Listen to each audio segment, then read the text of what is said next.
Panoramic glass roofs are a common feature of modern cars, but what if it becomes damaged or broken? Let's take a look at whether a panoramic glass roof can be repaired. Is it legal to drive with a broken panoramic roof? This depends on how severe the damage is. If the roof is deemed to be in a dangerous condition, it will be considered illegal to drive.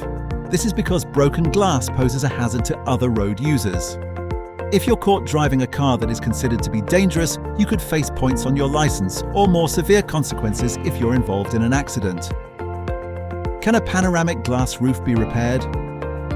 Chips and cracks caused by stones or other road debris can damage a panoramic roof, but the good news is that they can be repaired or replaced.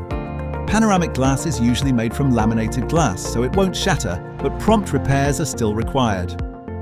Here at the Windscreen Company, we've spent more than 25 years providing repairs and replacements for all kinds of vehicle glass, including panoramic glass roofs. Offering a fully mobile service across the West Midlands and the South East, get in touch with us today to find out more.